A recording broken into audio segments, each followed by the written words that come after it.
શ્રી ગુસાઈજીના એક અનન્ય સેવક સારસ્વત બ્રાહ્મણ જલઘરાની નિત્ય સેવા કરતા.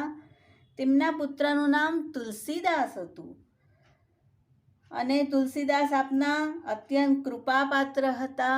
સદૈવ શ્રી ગુસાઈજીના બાળકો સાથે કહેતા. શ્રી ગુસાઈજીના બાળકો કાકાજી કહીને આપને બોલાવે અને તુલસીદાસ પણ કાકાજી જ કહેતા. તુલસીદાસના માતા પિતાની 5 વર્ષની વયે મૃત્યુ થયું અને ત્યાર પછી તેનું પાલન પોષણ શ્રી ગુસાઈજીએ જ કર્યું. આપ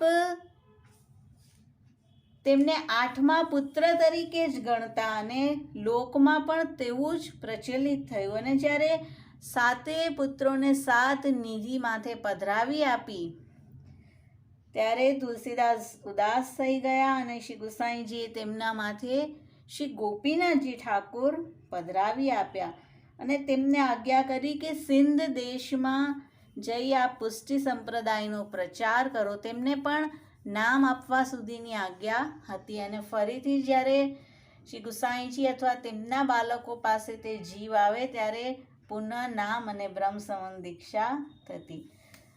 તો જ્યારે શ્રી ગોપીનાથજી ઠાકોરજીને પધરાવીને જતા હતા, ઠાકોરજીએ તુલસીદાસને કહ્યું કે હું જાપીજીમાં નહીં રહું, હું તો તારી પાછળ પાછળ ચાલ્યો આવીશ, પણ તું પાછળ ફરીને જોતો નહીં. મારા નુપુરનો ધ્વનિ તને સંભળાશે અને તેના પરથી તું સમજજે કે હું તારી પાછળ પાછળ આવી રહ્યો છું.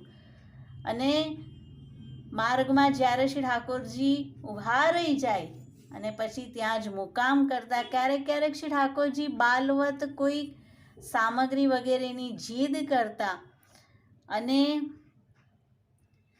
તુલસીદાસજી કહેતા કે વનમાં જે પ્રાપ્ત થશે તે હું ભોગ ધરીશ.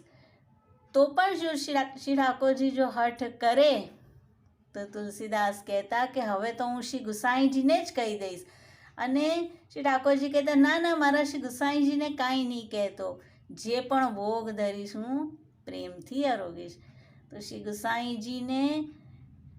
ગુસાઈજી શ્રીજીને અત્યંત પ્રિય છે અને અતિ વશ છે. તો આવા શ્રી ગુસાઈજી, તેમનું નામ છે શ્રીમાન. શ્રીમતે નમઃ. શ્રી ગુસાઈજી પરમ દયાલ કી જય.